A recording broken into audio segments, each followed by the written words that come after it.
Hi, my class. As you watch The Secrets of Body Language, I hope that you are finding some aspect of that long video that appeals to you or makes sense to you. It is about observation and your own experiences in decoding messages and in encoding messages. Like, how much are you sending through your words and how much are you sending through the voice and your visual? So when we break down communication into the verbal, the vocal, and the visual, this documentary would give you the idea that it is 93% all vocal and visual, because that is what the researchers have found to be incredibly profound and impressive. It's not so much what we say, but how we say it.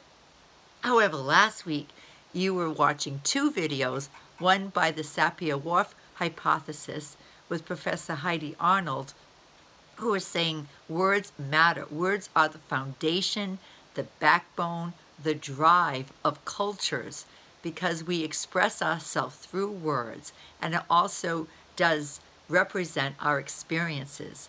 We had two new terms, linguistic determinism and linguistic relativism, both with the word linguistics, which really means the study of language.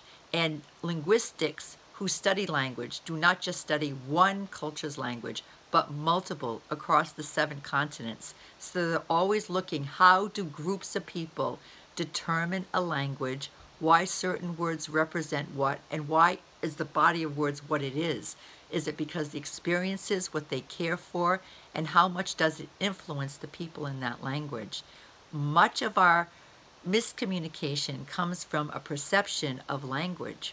And it is very interesting when you have problems in any relationship, be it in the workplace, in your emotional, romantic relationships, or home life and families. Sometimes if you can look at your words you're using and understand each person's decoding of those words and realize that sometimes what you think you're saying, the words you think you're using, is not what the other person is understanding, and vice versa. Because as we know from that interpersonal communication model, you are constantly sending and receiving messages, both parties. So it's an ongoing dynamic. And to have a conversation about the language can be a much better place to start than if you start name calling or looking at any type of disparities or arguments you're having as being personal. And that's when you can get into a deeper understanding that what you're saying may not be what the other person is understanding. And it has more to do with the connotation of words, not the denotation. Denotation means the dictionary definition. Connotation means the emotional value placed on those words.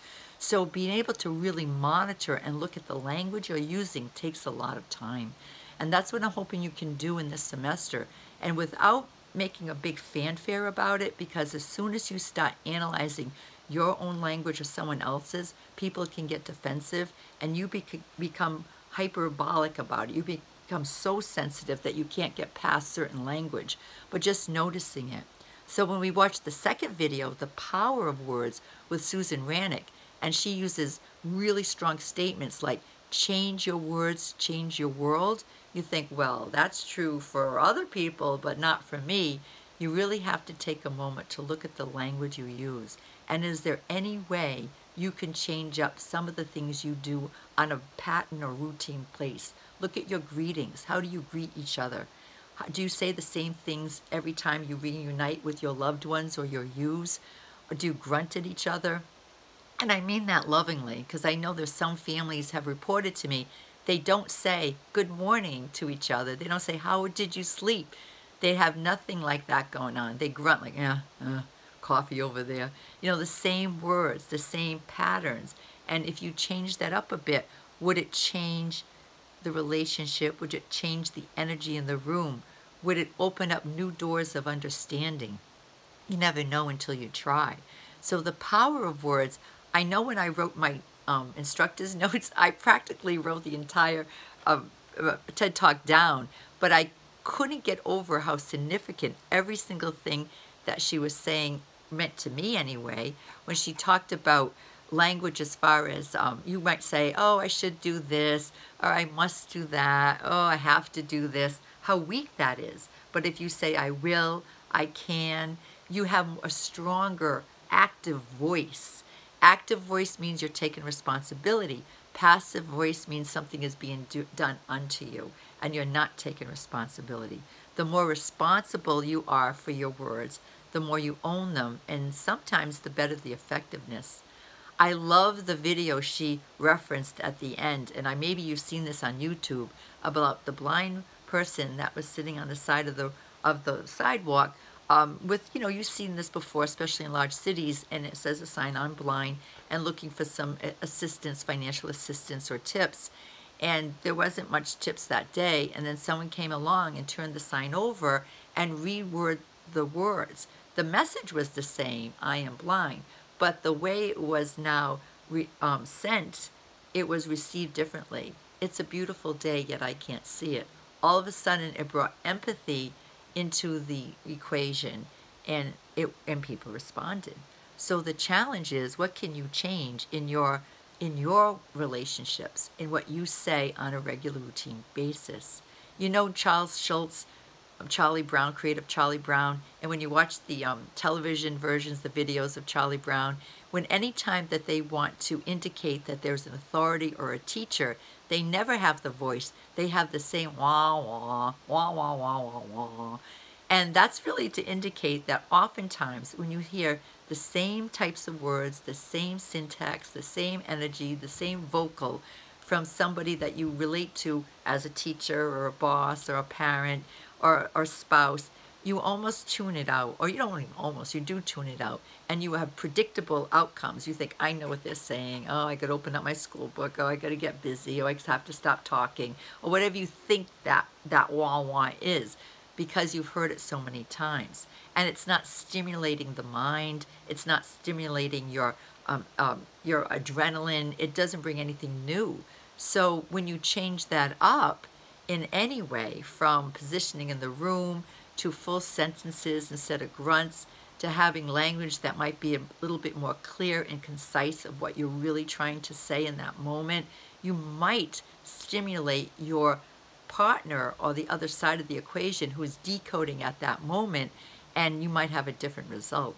So change your words, change your world. I really do believe that's true, that we need to examine what we say and how we say it, myself included.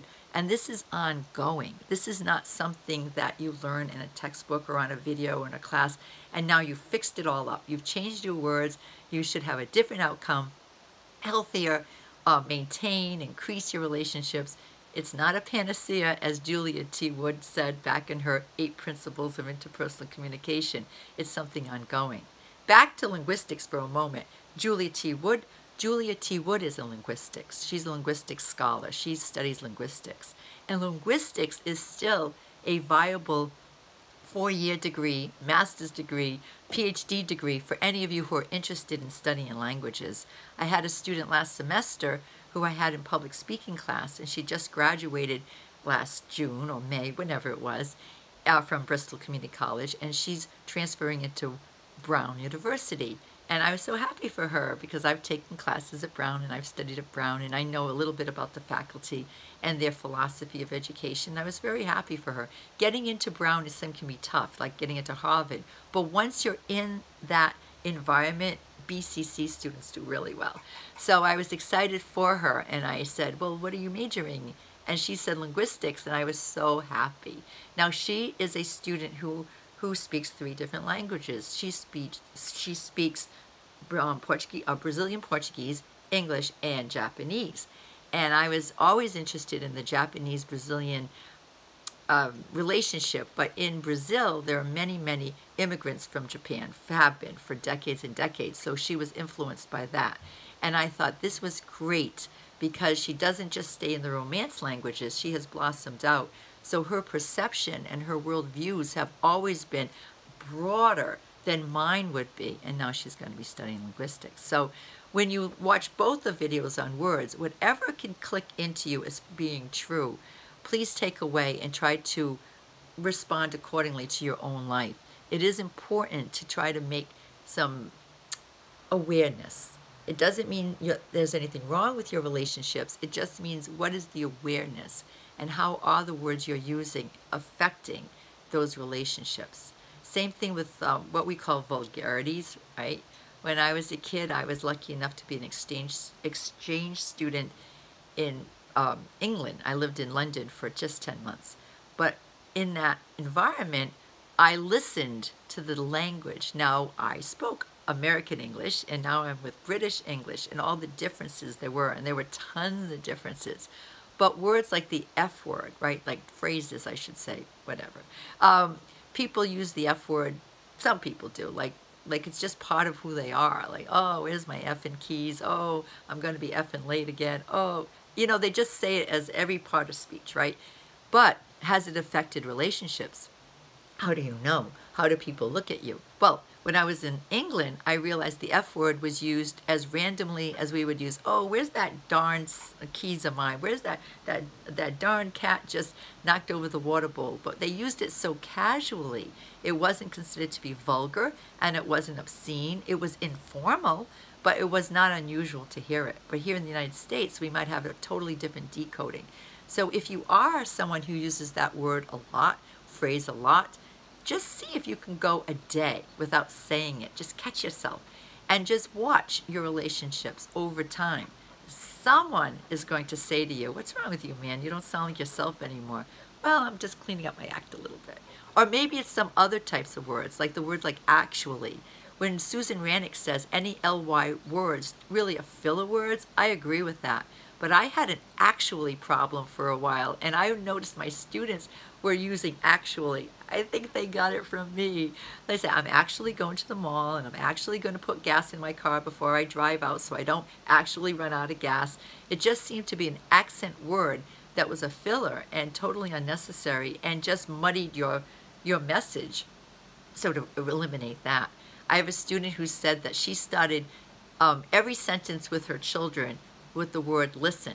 She'd say, listen, you need to clean your room. Listen, you have to go to bed. Listen. And so she said it thinking she was stopping whatever energy was in the room, and she wanted them to pay attention to her. But what it did was it became a invisible word, if you will.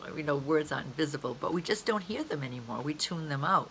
So how much of what you're saying that you think is being effective is actually being lost because of the deliberate repetition and how it's just being tuned out by the people that listen to you the most and that you listen to. So examine from your greetings to any filler words to any slang you might use that's just popular with you and just very culturally acceptable, but may change things around if you start eliminating them.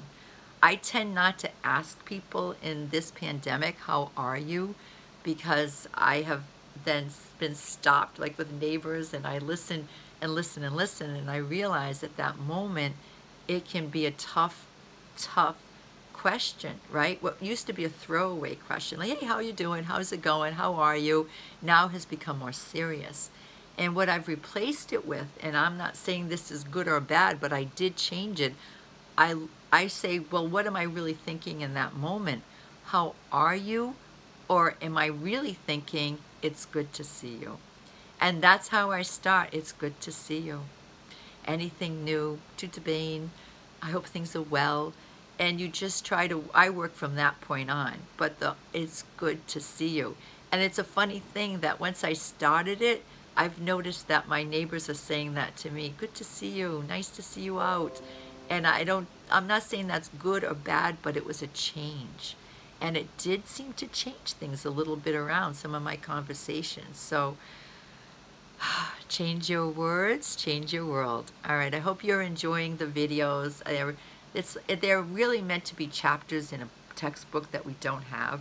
So the textbook are the videos. Once that current culture came accessible to me and to other teachers, many of us have used TED Talks within our discussions to change the authors, but they always have to go back to our student learning outcomes. We are leading this course as far as that's concerned.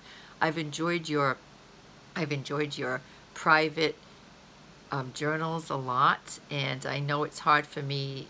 Sometimes I hear some pain in them, and I have sent some, if I send you any particular notes that might make me concerned about, like, why is she sending me that note? I've sent some students information about how they can get involved with our counseling here at BCC, because we have a wonderful counseling department. Dr. Michael Bensink, who is one of the leaders of it, he's a psychologist, and he's really more appropriate than I am to tell some of the issues that are going on or not going on. I know that this class can evoke a lot of emotions, but if you didn't watch the 2 videos last week for the Sapir-Whorf with Dr. Heidi Arnold or Susan Rannick, The Power of Words, please re-watch them, because there's so many things in there that are impeccably profound to me. Oh, and when Susan Rennick said that she spent 30 years working with the Italian culture, and then she mentioned that piece about creativity, that goes right back to Maria Montessori and Montessori School of Education. If any of you have been gone to school in Montessori, you understand it's all about creativity and less about rules. And their entire approach, and this is true of a lot of Italian education, is to send out resources to students, like the videos or discussion boards or journals. Give them the resources and let students mold it and take what they want and leave the rest. It's, you know, take what they want and leave the rest. And that is true of other resources. I went to Montessori for years when I was living in the orphanage. For 12 years I was in an orphanage, and we had Montessori education, and I didn't even realize what a gift that was to me until I got out and I was now into like traditional schools. And then I was a rebel. You know, the rules and what was going on as far as what you were supposed to learn were very foreign to me. And I did well on standardized tests, thank the Lord, because that's all the public schools were doing when I transitioned out of the Montessori, was give her standardized tests. The Iowa test, I remember one of them, and the IQ test. Like, was the Montessori method satisfactory? And I'm proud to say yes. Yeah, other things with language, what I've noticed through the last 2 weeks, we're looking at Facebook now, and Facebook's under a lot of scrutiny because they're not editing, they're not looking at hate speech as being something that has no place in our culture. We are a country of rules, and we've tolerated hate speech for so long. And I know the libertarians would say everyone's voice matters, but I'm glad to see, like, Quinon, I think it's Quinon, that group who have a force on the Facebook pages is being challenged, and I do enjoy that. And also the first debate between President Trump and Vice President and wannabe Joe Biden, when Joe Biden looked at Donald Trump and he said, first he said, "Shut up, man." All right, okay. Joe Biden has since said, "I apologize, I should never have said shut up. That was really bad language," but I don't know how many of us would not have thought the same thing in that circumstance. Of course, we're trying to be presidential, but only one of the people there was trying to be presidential, and the other one was just being who he was. You know, Donald Trump can't get out of his own way. He is who he is, and it's like Michelle Obama says, he just doesn't have it to be president, never did, and he's doing the best he can and how he has gone through the world. So there's no surprise. There's no surprise. But then I liked when Joe Biden said that he would take away also calling him a clown, and he rephrased it. He said, "I should have said what you are doing is clownish behavior," and not call him a clown. There's a difference in the words, there really are. So I'm enjoying watching the rhetoric. It's making me nervous. I'm sad that anyone is sick from the COVID-19, and that's another thing in Donald Trump's language. He used to call it the China virus, and someone got to him, and now he calls it the coronavirus. And I thought just that little bit of a difference has made a difference in his impact to me. But his nonverbal, his body language is now expressing great disdain for any authority. He doesn't want to listen to anyone, even with good judgment. But he's incredibly self-destructive, self-loathing. He has a lot of emotional issues, and we've been faced with him. We really have. So we have to watch our leaders with a human lens. And I don't know how we expected Donald Trump to be anything different, but his language has been amazing. And what people take out of it, they take out of it what they agree with. They take out of it what they want to see. And that's true for us who follow the science and follow the other side of it. We're doing the same thing. And do we have room for both voices in America is my question. And with people dying, I think it's 211,000 Americans at this point. No one should be sick. This was all totally negligence. And I do think Donald Trump is guilty of homicidal negligence. I do. I really do. So you look at language, the words, the power, the impact, how words do condition us and take us to action. All right, back to this week's the secrets of body language. Right. Remember, or maybe I never said this, but body language really means body language is the visual, and it's only one piece of the visual. What they really should have called this entire documentary is the secrets of nonverbal communication. The vocal, 38%. The visual, 55%. Part of the visual is the body language. I know I've done enough right now. Probably more than you wanted to hear, but I wanted to connect my handouts, my instructor's notes, to some language, and then to the 2 weeks, week 4 and week 5. I really do appreciate what people were writing in the discussion boards. And that's why I was so panicky when you couldn't get into the power of words. So many people couldn't get into it from a technical point of view. Blackboard was not supporting you on that. I made sure on my end it was connected. They kept saying it was. But for whatever reason, some computers couldn't get into it. So it's a combination of things that makes the problems happen. So I redid it, and then I was so pleased to see others respond, because I thought both videos went together beautifully. I'm hoping you're having a good week. Today is October 7th. First week in October. It's going by so quickly, and I hope you all are well. Thank you all.